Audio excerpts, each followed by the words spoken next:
معزز و مکرم سامعین و حاضرین، میں نے آپ حضرات کے سامنے قرآن کریم سے ایک آیت مبارکہ اور ذخیرہ احادیث سے آپ صلی اللہ علیہ وسلم کی ایک حدیث مبارکہ تلاوت کی ہے۔ انشاءاللہ اسی سے متعلق چند معروضات عرض کروں گا۔ دعا ہے اللہ رب العالمین مجھے حق اور سچ کہنے کی توفیق نصیب فرمائے۔ میں نے جو آپ حضرات کے سامنے آپ صلی اللہ علیہ وسلم کی حدیث خطبے میں تلاوت کی، یہ حضرت ابو ہریرہ رضی اللہ تعالیٰ عنہ سے روایت ہے۔ اس کے راوی ہیں حضرت ابو ہریرہ رضی اللہ تعالیٰ عنہ۔ یہ حضرت ابو ہریرہ رضی اللہ تعالیٰ عنہ وہ صحابی رسول ہیں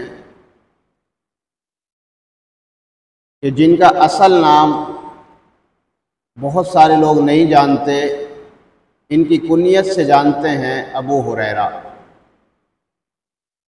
عربی میں بلی کو کہتے ہیں ہرہ، اور چھوٹے بچے کو بلی کے اس کو کہتے ہیں ہریرہ۔ تو ایک مرتبہ آپ صلی اللہ علیہ وسلم نے دیکھا کہ ابو ہریرہ جو ہے وہ بلی کا چھوٹا بچہ اپنی گود میں اٹھائے ہوئے ہیں، اس سے کھیل رہے ہیں۔ تو آپ نے فرمایا یا ابا ہریرہ، اے بلی والے۔ تو ہر جگہ اب کا معنی جو ہے وہ باپ کا نہیں ہوتا بلکہ والا بھی ہوتا ہے۔ جیسے حضرت علی رضی اللہ تعالیٰ عنہ کو آپ صلی اللہ علیہ وسلم نے فرمایا قم یا ابا تراب، کہ کھڑے ہو جاؤ اے مٹی والے۔ تو وہاں یہ مطلب نہیں کہ مٹی کے باپ۔ تو حضرت ابو ہریرہ رضی اللہ تعالیٰ عنہ بلی کے ان بچوں سے کھیل رہے تھے، آپ صلی اللہ علیہ وسلم نے دیکھا تو آپ نے فرما دیا یا ابا ہریرہ۔ ابو ہریرہ رضی اللہ تعالیٰ عنہ کو اپنی یہ کنیت اتنی پسند آئی کہ اللہ کے نبی کی زبان سے میری کنیت ابو ہریرہ نکلی ہے، تو آپ اتنا خوش ہوتے تھے کہ اپنا اصل نام جو ہے وہ بھلا دیا گیا، اور ابو ہریرہ کہنے پر آپ خوش ہوتے تھے کہ اللہ کے نبی نے مجھے ابو ہریرہ کہا ہے۔ آپ کا اصل نام تھا عبد الرحمن بن صخر رضی اللہ تعالیٰ عنہ۔ تو حضرت ابو ہریرہ رضی اللہ تعالیٰ عنہ وہ صحابی رسول ہیں کہ جن سے بہت زیادہ احادیث مروی ہیں، اس لیے کہ انہوں نے اپنے آپ کو اللہ کے نبی صلی اللہ علیہ وسلم سے تعلیم حاصل کرنے کے لیے، آپ کی احادیث کو یاد کرنے کے لیے، جمع کرنے کے لیے وقف کر رکھا تھا۔ ایک موقع پر اللہ کے نبی صلی اللہ علیہ وسلم سے شکایت بھی کی کہ یا رسول اللہ، مجھے کچھ باتیں یاد نہیں رہتی، بعض دفعہ سنتا ہوں تو بھول جاتا ہوں۔ تو آپ صلی اللہ علیہ وسلم نے ان کے لیے دعا بھی فرمائی۔ فرماتے ہیں جب سے اللہ کے نبی صلی اللہ علیہ وسلم نے مجھے دعا دی ہے، اس کے بعد میں پھر کبھی کچھ نہیں بھولا۔ تو میں نے جو حدیث مبارکہ تلاوت کی، یہ بھی حضرت ابو ہریرہ رضی اللہ تعالیٰ عنہ سے روایت ہے، جس میں آپ صلی اللہ علیہ وسلم کا ارشاد فضلت علی الانبیاء بست، کہ مجھے باقی انبیاء پر 6 چیزوں میں فضیلت دی گئی ہے۔ نمبر 1، اعطیت جوامع الکلم، اللہ نے مجھے جامع کلمات عطا فرمائے ہیں۔ باقی انبیاء کو اللہ نے کلمات عطا فرمائے تھے، لیکن میرے نبی علیہ السلام کو اللہ نے جامع کلمات عطا کیے ہیں، اس لیے کہ باقی انبیاء علیہ السلام جو ہیں انہوں نے اپنے اپنے وقت کے لیے نبی بننا تھا، جتنے مسائل انہیں چاہیے تھے انہوں نے اللہ سے لے لیے، اللہ نے سارے مسائل انہیں دے دیے ہیں۔ اگر آپ صلی اللہ علیہ وسلم بھی سارے مسائل لے لیتے تو آپ صلی اللہ علیہ وسلم تو قیامت تک کے لیے نبی ہیں، اور قیامت تک کروڑوں مسائل پیش آنے تھے، تو پھر کون سا پریس ان مسائل کو چھاپتا، کون جو ہے انہیں لکھتا؟ تو اس لیے آپ صلی اللہ علیہ وسلم کو اللہ تعالیٰ نے ایسے کلمات عطا فرمائے کہ جو جملہ تو مختصر ہو لیکن اس کے معنی اور مطالب جو ہیں بہت زیادہ ہوں۔ اعطیت جوامع الکلم، کہ مجھے جامع کلمات عطا فرمائے گئے۔ حضرت انس بن مالک رضی اللہ تعالیٰ عنہ یہ صحابی رسول ہیں، آپ صلی اللہ علیہ وسلم کی انہوں نے 10 سال خدمت کی ہے۔ تو ان کے ایک چھوٹے بھائی ہیں ابو عمیر رضی اللہ تعالیٰ عنہ، آپ علیہ الصلوۃ والسلام ان کے گھر تشریف لائے تو یہ جو ابو عمیر تھے یہ ان کے پاس ایک چڑیا کا بچہ تھا، انہوں نے پال رکھا تھا، تو وہ چڑیا کا بچہ مر گیا۔ آپ علیہ الصلوۃ والسلام تشریف لائے تو آپ نے مزاح کے طور پر، دل لگی کے طور پر فرمایا یا ابا عمیر ما فعل النغیر، کہ اے ابو عمیر تمہارے اس چڑیا کے بچے کا کیا ہوا؟ جیسے ہم بچوں سے پوچھ لیتے ہیں ہاں بھائی وہ گیند کہاں چلی گئی، بھائی یہ چیز کہاں چلی گئی، تو اسی طرح آپ صلی اللہ علیہ وسلم نے مزاح کے طور پر، دل لگی کے طور پر پوچھا یا ابا عمیر ما فعل النغیر۔ تو اس حدیث سے، اس جملے سے علماء نے 100 سے زیادہ مسائل اخذ کیے ہیں۔ جملہ مختصر ہے لیکن 100 سے زیادہ مسائل علماء نے نکالے ہیں۔ مثال کے طور پر ایک مسئلہ یہ نکالا کہ یہ تو چھوٹے بچے ہیں، ابھی ان کی شادی نہیں ہوئی، ابھی ان کے بچے نہیں ہوئے، لیکن آپ صلی اللہ علیہ وسلم نے انہیں فرمایا ابو عمیر۔ تو اس سے یہ مسئلہ پتہ چلا کہ اگر کسی کی شادی نہیں ہوئی تو اس کی بھی کنیت جو ہے ابو کے نام سے رکھی جا سکتی ہے۔ جیسے آج ہم نام رکھتے ام ایمن، ام ایمن کا معنی ایمن کی ماں، لیکن چونکہ کوئی بچی ہوتی ہے وہ تو ابھی ماں تو نہیں بنی لیکن اس کا نام ام ایمن ہے، ام کلثوم ہے، ابو ہریرہ ہے۔ اسی طرح مطلب ابو کے نام سے جو ہے، ام کے نام سے یہ کنیتیں رکھی جاتی ہیں۔ تو آپ صلی اللہ علیہ وسلم نے انہیں جو فرمایا یا ابا عمیر ما فعل النغیر، ایک مسئلہ تو اس سے یہ پتہ چلا کہ کسی بچے کی بھی کنیت جو ہے وہ رکھی جا سکتی ہے۔ دوسرا مسئلہ اس سے یہ پتہ چلا کہ بڑے اگر بچوں سے دل لگی کرنا چاہیں، مزاح کرنا چاہیں تو وہ کر سکتے ہیں۔ اور تیسرا یہ مسئلہ بھی پتہ چلا کہ کسی پرندے کو پالنا، پنجرے میں بند کرنا، یہ بھی کر سکتے ہیں کیونکہ انہوں نے بھی پالا ہوا تھا۔ چوتھا یہ مسئلہ پتہ چلا کہ آپ صلی اللہ علیہ وسلم نے جو ہے ان سے مزاح فرمایا، حالانکہ یہ غمزدہ تھے، بچے تھے، جب ان کا چڑیا کا جو بچہ تھا وہ مر گیا تو اب یہ افسوس سے بیٹھے ہوئے ہیں، غم میں ہیں کہ بھئی وہ بچہ مر گیا، تو آپ صلی اللہ علیہ وسلم نے مزاح کے طور پر فرمایا۔ تو اس سے بھی پتہ چلا کسی غمزدہ کی خوش طبعی کے لیے جو ہے اس کے ساتھ مزاح کیا جا سکتا ہے۔ تو اس طرح اور بھی مسائل علماء نے اس سے نکالے ہیں، 100 سے زیادہ مسئلے اس ایک جملے سے نکلے۔ تو اللہ نے میرے نبی علیہ السلام کو جامع کلمات عطا فرمائے کہ جو کلمہ تو مختصر ہوگا لیکن اس کے معنی اور مطالب جو ہے بہت زیادہ ہوں گے۔ بعض ایسے آپ صلی اللہ علیہ وسلم نے جملے فرمائے کہ جس جملے کی تشریح میں 200 سے زائد جلدیں لکھی جا چکی۔ انما الاعمال بالنیات، آپ صلی اللہ علیہ وسلم نے فرمایا اعمال کا دار و مدار نیتوں پر ہے۔ اب یہ مختصر سا جملہ ہے لیکن اس کی جو ہے پھر تشریح میں جایا جائے تو اس کے بہت سارے مطلب نکلتے ہیں۔ اسی طرح آپ صلی اللہ علیہ وسلم نے فرمایا الدین النصیحہ، دین نصیحت ہے، دین خیر خواہی کا نام ہے، اس کی بھی جو ہے بہت تشریح ہو سکتی ہے۔ تو اعطیت جوامع الکلم، اللہ کے نبی صلی اللہ علیہ وسلم نے فرمایا مجھے جامع کلمات عطا فرمائے گئے ہیں۔ دوسرا فرمایا ونصرت بالرعب، اور اللہ نے رعب کے ذریعے سے میری مدد کی ہے کہ میں یہاں فقر و فاقے کی زندگی گزار رہا ہوں لیکن اس کے باوجود جو ہے 1 ماہ کی مسافت پر بیٹھا ہوا میرا دشمن جو ہے اپنے محلات میں مجھ سے خوف زدہ ہے، اس پر میرا رعب اور میری ہیبت طاری ہے۔ وَنُصِرْتُ بِالرُّعْبِ، اللہ کے نبی نے فرمایا کہ میری رعب کے ذریعے سے مدد کی گئی۔ آپ صلی اللہ علیہ وسلم نے فارس کے بادشاہ کو، آپ مختلف ممالک کے جو ہے بادشاہوں کو خطوط روانہ کیے اسلام کی دعوت کے لیے۔ تو اس وقت جو فارس کا بادشاہ تھا اس کا لقب ہوتا تھا کسریٰ، نام اس کا تھا پرویز۔ تو آپ صلی اللہ علیہ وسلم نے یہ خط بھیجا، اور اس زمانے میں یہ دستور تھا کہ خط جو ہے ڈائریکٹ بادشاہ کو نہیں دیا جاتا تھا بلکہ بادشاہ کے پاس کسی ذریعے سے بھیجا جاتا تھا۔ تو آپ نے عبداللہ بن حذافہ سہمی رضی اللہ تعالیٰ عنہ کو فرمایا کہ یہ خط جو ہے اس بادشاہ کے پاس پہنچاؤ۔ عبداللہ بن حذافہ سہمی نے، جو وہاں یمن کا والی تھا، حکمران تھا، منذر بن ساوا، اس کے ذریعے سے یہ پیغام بھیجا۔ جب اس نے خط پڑھا تو وہ غصے میں آ گیا اور کہنے لگا کہ میری رعایا کا آدمی ہو کر میرے برابر جو ہے مجھے خطاب کرتا ہے، مجھے مخاطب کرتا ہے۔ تو وہ بہت غصہ ہوا اور اس نے جو ہے خط کے ٹکڑے ٹکڑے کر دیے۔ جب آپ صلی اللہ علیہ وسلم کو یہ خبر پہنچی تو آپ صلی اللہ علیہ وسلم نے فرمایا کہ جس طرح اس نے میرے خط کے ٹکڑے کیے ہیں اللہ ان کے بھی ٹکڑے ٹکڑے کر دے گا۔ آپ نے بد دعا دی، لیکن یہ خط ٹکڑے ٹکڑے تو اس نے کیے، تو وہاں سے اس نے پیغام بھیجا کہ دو جو ہے بہادر پہلوان انہیں آپ صلی اللہ علیہ وسلم کے پاس بھیجو اور تاکہ یہ انہیں گرفتار کر کے لائیں۔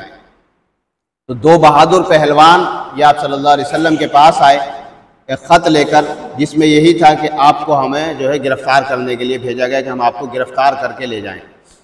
تو جب یہ خط لے کر آئے تو آپ صلی اللہ علیہ وسلم کے پاس پہنچے تو ابھی آپ صلی اللہ علیہ وسلم کو دیکھا ہی تھا کہ ان پر جو ہے باوجود پہلوان ہونے کے، بہادر ہونے کے، یہ تھر تھر کانپنے لگے، ان پر جو ہے کپ کپی طاری ہو گئی۔ آپ صلی اللہ علیہ وسلم کا رعب اور دبدبہ ایسا تھا۔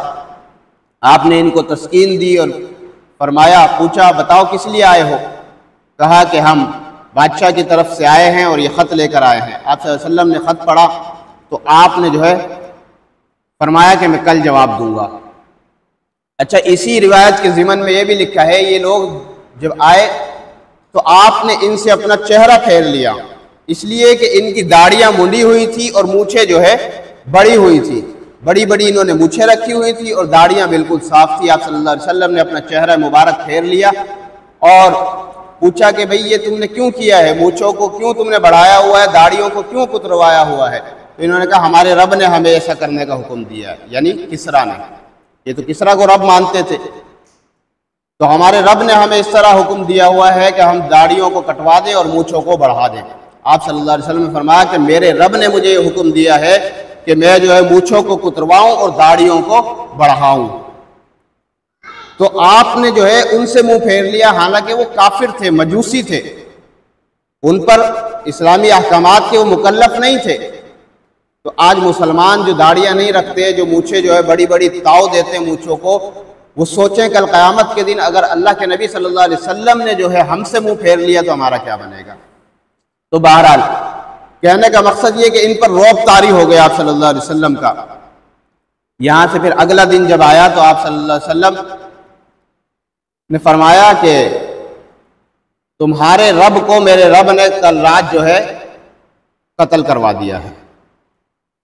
انہوں نے تاریخ نوٹ کر لی، سن 7 ہجری 10 جمادی الاولیٰ منگل کی رات یہ یہاں سے چلے اور جا کر جب جو ہے وہاں پہنچے تو پتہ چلا کہ یہ جو پرویز کا بیٹا تھا نوشیرویہ، اس نے اپنے باپ کو جو ہے قتل کر دیا، اس لیے کہ وہ جو باپ کی جو کوئی بیوی تھی یہ اس پر عاشق ہو گیا اور اس کے چکر میں اس نے اپنے باپ کو بھی نظر بند کر دیا۔ ادھر باپ نے زہر ملا دیا شیشی میں، تو باپ کو تو اس نے قتل کروا ہی دیا، باپ کو بھی پتا تھا کہ یہ جو ہے حکومت پہ قبضہ کرے گا اور اس نے مجھے قتل کرنا ہے، اس نے بھی زہر ملا دیا اور اس نے پھر اپنے سارے بھائیوں کو قتل کروا دیا تاکہ کوئی جو ہے حکومت کا مطالبہ نہ کر سکے۔ اب سارے بھائی بھی قتل ہو گئے، باپ بھی گیا۔ ایک دن یہ گیا الماری میں تو اس نے سمجھا کہ کوئی جو ہے معجون رکھا ہوا ہے اور بڑا جو ہے عورتوں کا دل دادا تھا، اس نے جو ہے وہ اس پہ لیبل لگا ہوا تھا کہ یہ جو ہے کوئی قوت باہ کی دوا ہے، اس نے وہ زہر پی لیا اور جس سے یہ بھی مر گیا۔ اب اس کی ایک بیٹی بچی، لوگوں نے کہا کہ یہ بادشاہت دوسرے خاندان میں منتقل نہ ہو جائے، دوسری طرف نہ چلی جائے، تو چلو عورت کو ہی حکمران بنا دیں۔ جب وہ عورت حکمران بنی تو آپ صلی اللہ علیہ وسلم نے فرمایا کہ وہ قوم کیسے کامیاب ہو سکتی ہے، وہ قوم کیسے فلاح یاب ہو سکتی ہے کہ جس کی جو ہے حکمرانی کوئی عورت کرے۔ تو کہنے کا مقصد یہ ہے کہ اللہ کے نبی نے فرمایا وَنُصِرْتُ بِالرُّعْبِ، کہ اللہ نے مجھے رعب کے ذریعے میری مدد فرمائی کہ 1 ماہ کی مسافت پر دشمن ہوتا ہے اور وہ جو ہے میرے رعب سے تھر تھر کانپنے لگتا ہے۔ ایک مرتبہ ابو جہل کا سودا ہو گیا، ایک یہودی سے، خیبر کا یہودی تھا، اس سے سودا ہو گیا اور ایک ٹائم بتا دیا گیا کہ فلاں ٹائم پر فلاں وقت پر میں تجھے یہ رقم ادا کر دوں گا۔ اب یہ وقت متعینہ جو تھا اس پر یہ یہودی آ گیا اور آ کر اس نے ابو جہل سے مطالبہ کیا تو ابو جہل کہنے لگا کہ جاؤ جاؤ، کوئی پیسے ویسے نہیں ہے، پتلی گلی سے شارٹ ہو جاؤ، نکل جاؤ یہاں سے۔ اب یہ بڑا پریشان ہوا کہ میں تو آیا تھا اپنی رقم کا مطالبہ کرنے، یہ تو دے نہیں رہے، میں کیا کروں؟ اس نے دیکھا کہ سامنے آگ جل رہی ہے اور کوئی 4-5 لوگ وہاں بیٹھے ہیں کہ وہاں گیا، اس نے کہا کہ بھئی ابو جہل نے میرے پیسے دینے تھے، اگر آپ لوگوں میں سے کوئی چلے میرے ساتھ اور میری سفارش کرے اور اس سے میری رقم دلوا دے تو بڑی مہربانی ہوگی۔ اب ان لوگوں کو مذاق کی سوجی اور انہوں نے کہا کہ بھئی ایک شخصیت ہے جو تمہارے ساتھ چل سکتی ہے اور تمہارا کام بھی کرے گی، اور ابو جہل جو اس کا بڑا احترام کرتا ہے، اس کی بڑی بات مانتا ہے۔ انہوں نے کہا وہ کون؟ کہا کہ اس کا نام محمد ہے اور وہاں پر موجود ہے، جاؤ اس کے پاس، اس سے ساتھ لے جاؤ۔ انہوں نے مذاق کیا ابو جہل اور آپ صلی اللہ علیہ وسلم کا احترام۔ تو یہ بندہ گیا اور آپ صلی اللہ علیہ وسلم کے پاس جب گیا اور جا کر واقعہ بیان کیا کہ میرے پیسے دینے، اور مجھے لوگوں نے بتایا کہ ابو جہل آپ کی بات جو ہے وہ ٹالتا نہیں ہے، مانتا ہے۔ آپ صلی اللہ علیہ وسلم سمجھ تو گئے کہ لوگوں نے اس کے ساتھ مذاق کیا ہے، لیکن آپ کے در پر جو آ جائے پھر وہ خالی ہاتھ نہیں جاتا۔ آپ صلی اللہ علیہ وسلم نے فرمایا کہ چلو میں ساتھ چلتا ہوں۔ آپ علیہ الصلوۃ والسلام اس کے ساتھ چلے گئے، دروازے پر دستک دی، اندر ابو جہل لیٹا ہوا تھا۔ پوچھا کون؟ کہا کہ میں محمد۔ اب اس پر ایسی جو ہے کپکپاہٹ طاری ہوئی، اندر سے ہی ایک دم چارپائی سے ہی اپنی اچھلا اور دروازہ کھولا اور کہا ہاں جی کیا بات ہے، کیا کام ہے؟ تو اللہ کے نبی نے فرمایا تم نے اس کے پیسے دینے ہیں؟ ابو جہل نے کہا کہ ہاں میں نے پیسے دینے۔ فرمایا تو پھر دو۔ تو ابو جہل نے وہ پیسے دے دیے۔ لوگوں نے بڑا لعن طعن کی کہ ابو جہل مکے کا سردار ہو کر، قریش کا سردار ہو کر تو نے محمد کے کہنے پر اس یہودی کے پیسے دے دیے، تو محمد کی بات کو اتنا ماننے لگا، محمد سے اتنا ڈرتا ہے۔ ابو جہل کہتا ہے کہ بھائی میں کیا کروں، جب محمد نے آواز دی کہ میں محمد، تو پتہ نہیں مجھ پر ایک رعب طاری ہو گیا، اور جب میں نے دروازہ کھولا تو دیکھا کہ دو شیر آپ صلی اللہ علیہ وسلم کے کندھوں پر ہیں، جو میری طرف دیکھ رہے ہیں اور مجھے کہہ رہے ہیں کہ ابو جہل اگر تو نے نبی کو واپس لوٹایا تو تیری خیر نہیں، ہم تیری تکہ بوٹی کر دیں گے اور تجھے نوچ ڈالیں گے۔ کہتا ہے تو اس لیے میں پیسے دینے پر مجبور ہوا۔ تو وَنُصِرْتُ بِالرُّعْبِ، آپ صلی اللہ علیہ وسلم کی رعب کے ذریعے مدد کی گئی۔ گرمی کا موسم ہے، تلملاتی دھوپ ہے، آپ صلی اللہ علیہ وسلم ایک درخت کے نیچے آپ آرام فرما رہے ہیں۔ گھنا درخت ہے، سایہ دار درخت ہے، آپ صلی اللہ علیہ وسلم آرام فرما رہے ہیں۔ تو آپ صلی اللہ علیہ وسلم سو رہے ہیں، لیکن آپ کا سونا کیسا ہے؟ امتی کے سونے میں اور آپ علیہ الصلوۃ والسلام کے سونے میں فرق ہے۔ امتی جب سوتا ہے تو اس کا دل بھی سوتا ہے اور اس کی آنکھیں بھی سوتی ہیں، لیکن اللہ کے نبی صلی اللہ علیہ وسلم جب سوتے ہیں تو آپ کی آنکھیں تو سوتی ہیں، آپ کا دل نہیں سوتا۔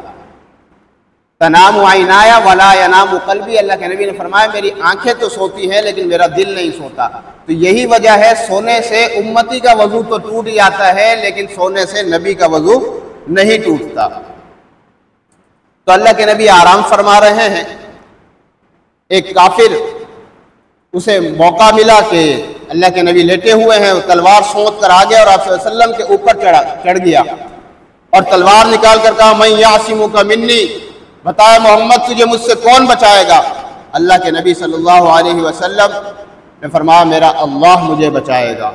اللہ کے نبی کی زبان سے یہ جملہ نکلنا تھا اللہ، کہ وہ کھانپنے لگا اور اس کے ہاتھ سے تلوار گری۔ اللہ کے نبی نے تلوار اٹھا لی اور فرمایا اب بتا تجھے مجھ سے کون بچائے گا؟ وہ معافی مانگنے لگا، اللہ کے نبی نے چھوڑ دیا۔ تو وَنُصِرْتُ بِالرُّعْبِ، کہ اللہ کے نبی نے فرمایا کہ رعب کے ذریعے سے میری مدد کی گئی۔ وَأُحِلَّتْ لِيَ الْغَنَائِمُ، اور فرمایا کہ میرے لیے مال غنیمت کو حلال کر دیا گیا۔ گزشتہ قوموں میں، گزشتہ امتوں کے لیے مال غنیمت حلال نہیں تھا، بلکہ ایسا ہوتا تھا کہ مال غنیمت ایک جگہ رکھ دیا جاتا تھا، کسی پہاڑ پہ رکھ دیا جاتا، آسمان سے آگ آتی اور اس کو جلا کر راکھ کر دیتی تو یہ سمجھا جاتا تھا کہ یہ قبول ہو گیا ہے۔ کوئی قربانی ہوتی اسے آگ جلا دیتی تو یہ قبول ہو گئی ہے۔ حضرت موسیٰ علیہ السلام کی قوم کے بارے میں تو لکھا ہے کہ حضرت موسیٰ کی قوم کے مال غنیمت جو تھا وہ حلال نہیں تھا، وہاں تو جانوروں کو بھی جو ہے آگ آتی تھی اور زندہ جلا دیتی تھی۔ جو مال غنیمت میں جانور حاصل ہوتے تھے انہیں بھی آگ جلا کر راکھ کر دیتی تھی، لیکن اللہ کے نبی صلی اللہ علیہ وسلم کو اللہ نے یہ فضیلت عطا فرمائی، اس امت کے لیے اللہ نے جو ہے مال غنیمت کو حلال کر دیا۔ فرمایا فَكُلُوا مِمَّا غَنِمْتُمْ حَلَالًا طَيِّبًا، کہ تم کھاؤ مال غنیمت میں سے، یہ تمہارے لیے حلال اور پاکیزہ ہے۔ تو وہ احلت لی الغنائم، تیسری فضیلت کیا ہے؟ اللہ کے نبی نے فرمایا کہ میرے لیے مال غنیمت کو حلال کر دیا گیا۔ اور چوتھی فضیلت وَجُعِلَتْ لِيَ الْأَرْضُ مَسْجِدًا وَطَهُورًا، فرمایا کہ ساری زمین کو میرے لیے پاک کر دیا گیا ہے، پاک بنا دیا گیا ہے، مسجد بنا دیا گیا ہے۔ اب دیکھو، عیسائی اپنے گرجے کے علاوہ عبادت نہیں کرتا، ہندو اپنے مندر کے علاوہ عبادت نہیں کرتا، سکھ جو ہے اپنے گردوارے کے علاوہ عبادت نہیں کرتا، یہودی اپنے کلیسا کے علاوہ عبادت نہیں کرتا۔ تو پچھلی امتیں اور پچھلی قوموں کو حکم یہ تھا کہ جب عبادت کا وقت ہو جائے تو تم اپنی عبادت گاہ میں آؤ اور عبادت کرو، لیکن اللہ کے نبی نے فرمایا وَجُعِلَتْ لِيَ الْأَرْضُ مَسْجِدًا وَطَهُورًا، کہ اللہ نے ساری زمین کو میرے لیے جو ہے مسجد بنا دیا ہے کہ جہاں نماز کا وقت ہو جائے وہیں پر جو ہے اللہ کے سامنے سجدہ ریز ہو جاؤ، اللہ تمہاری نماز کو قبول کر لے گا۔ مسجد اگر نہیں ہے آس پاس، آپ کہیں صحرا میں ہیں، آپ کہیں جو ہے سمندر میں ہیں، کہیں آپ جو ہے کسی اور راستے پہ ہیں جہاں مسجد نہیں ہے، تو وَجُعِلَتْ لِيَ الْأَرْضُ مَسْجِدًا وَطَهُورًا، ساری زمین کو جو ہے وہ مسجد بنا دیا گیا کہ آپ جہاں چاہیں کپڑا بچھائیں، نماز پڑھیں۔ وَجُعِلَتْ لِيَ الْأَرْضُ مَسْجِدًا وَطَهُورًا، پانی بھی نہیں ملتا تو ایک اور اس امت کی فضیلت ہے کہ وہاں اگر کہیں پانی نصیب نہیں ہو رہا تو فَتَيَمَّمُوا صَعِيدًا طَيِّبًا، کہ مٹی کو بھی اللہ نے پاک کر دیا، پاک مٹی سے جو ہے تیمم کریں اور نماز پڑھیں۔ تو وَجُعِلَتْ لِيَ الْأَرْضُ مَسْجِدًا وَطَهُورًا، چوتھی فضیلت۔ اب پانچویں فضیلت کیا ہے؟ وَأُرْسِلْتُ إِلَى الْخَلْقِ كَافَّةً، اللہ کے نبی صلی اللہ علیہ وسلم نے فرمایا کہ مجھے جو ہے تمام مخلوقات کی طرف جو ہے اللہ نے مبعوث فرمایا ہے۔ گزشتہ انبیاء جو آتے تھے وہ ایک علاقے کی طرف، ایک قوم کی طرف، ایک بستی کی طرف، ایک شہر کی طرف، ایک امت کی طرف، لیکن اللہ کے نبی صلی اللہ علیہ وسلم کی فضیلت یہ ہے وَمَا أَرْسَلْنَاكَ إِلَّا بَشِيرًا وَنَذِيرًا وَمَا أَرْسَلْنَاكَ إِلَّا رَحْمَةً لِلْعَالَمِينَ، کہ اللہ کے نبی صلی اللہ علیہ وسلم ایک علاقے کے لیے نہیں، ایک بستی کے لیے نہیں، ایک قریے اور ایک شہر کے لیے نہیں، ایک امت کے لیے نہیں، بلکہ اللہ کے نبی صلی اللہ علیہ وسلم تمام مخلوقات کے لیے جو ہے مبعوث کیے گئے۔ اللہ کے نبی انسانوں کے لیے بھی نبی بنا کر بھیجے گئے، جنات کے لیے بھی نبی بنا کر بھیجے گئے، حشرات الارض کے لیے بھی نبی بنا کر بھیجے گئے، چرند اور پرند کے لیے بھی نبی بنا کر بھیجے گئے۔ اللہ کے نبی صلی اللہ علیہ وسلم جمادات و نباتات کے لیے بھی نبی بنا کر بھیجے گئے، ارض و سماوات کے لیے نبی بنا کر بھیجے گئے، حتیٰ کہ اللہ کے نبی صلی اللہ علیہ وسلم نبیوں کے لیے بھی نبی بنا کر بھیجے گئے۔ اللہ کے نبی نبی الانبیاء ہیں، آپ نبیوں کے بھی نبی ہیں۔ ہر نبی پر یہ ضروری ہے کہ اللہ کے نبی صلی اللہ علیہ وسلم کی نبوت کو جو ہے وہ مانے اور اس کا اقرار کرے۔ لَتُؤْمِنُنَّ بِهِ وَلَتَنْصُرُنَّ، انبیاء نے جو ہے اللہ سے عہد کیا تھا، اللہ نے فرمایا تھا کہ میں آخری رسول بھیجوں گا اور جس کے زمانے میں بھی وہ نبی آ جائے اس نے جو ہے میرے نبی کی تصدیق بھی کرنی ہے، تائید بھی کرنی ہے اور اس کی مدد اور نصرت بھی کرنی ہے۔ اب کرتے کیسے؟ اللہ کے نبی صلی اللہ علیہ وسلم نے تو آخر میں آنا تھا، جب تک سارے انبیاء نے دنیا سے تشریف لے جانا تھا، تو اللہ نے جو ہے اس کا بھی انتظام فرما دیا۔ معراج کی شب اللہ نے بیت الاقصیٰ میں جو ہے مسجد میں سب کو جمع کیا، مسجد اقصیٰ میں تمام انبیاء کو آدم علیہ السلام سے لے کر تمام نبیوں کو عیسیٰ علیہ السلام تک جمع کیا، اور وہاں پر آپ صلی اللہ علیہ وسلم کو جب نماز کا وقت ہوا تو مصلی پر کھڑا کر کے تمام انبیاء کو پیچھے کھڑا کر کے یہ بتا دیا کہ میں نے جو تم سے اقرار اور عہد و پیمان لیا تھا آج اس کی جو ہے پاسداری کا وقت آ گیا ہے، آج اس وعدے کی تکمیل کا وقت آ گیا ہے کہ میرا نبی امام ہوگا اور تم سب انبیاء جو ہے مقتدی ہوگے۔ لَتُؤْمِنُنَّ بِهِ وَلَتَنْصُرُنَّ۔ تو وَأُرْسِلْتُ إِلَى الْخَلْقِ كَافَّةً، پانچویں فضیلت، اللہ نے میرے نبی علیہ السلام کو تمام مخلوقات کے لیے مبعوث فرمایا۔ اور چھٹی فضیلت وَخُتِمَ بِهِ النَّبِيُّونَ، کہ اللہ نے میرے نبی کو جو ہے خاتم النبیین بنایا ہے، آخری نبی بنایا ہے۔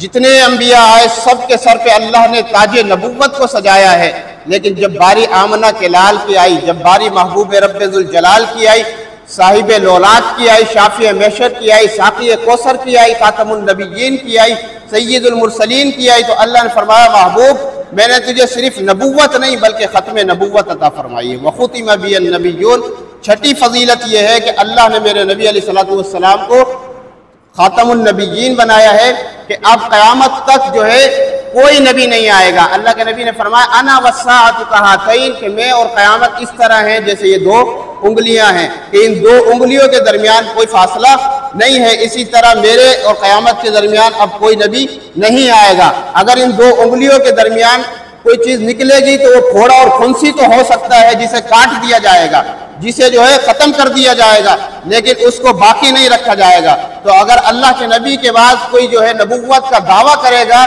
تو اسے جڑ سے اکھاڑ دیا جائے گا، اسے جو ہے ختم کر دیا جائے گا، اس کو جو ہے نیست و نابود کر دیا جائے گا، لیکن اسے نبی جو ہے نہیں مانا جائے گا۔ وَخُتِمَ بِیَ النَّبِیُّونَ، اللہ نے چھٹی فضیلت یہ عطا فرمائی کہ میرے نبی کو خاتم النبیین بنایا۔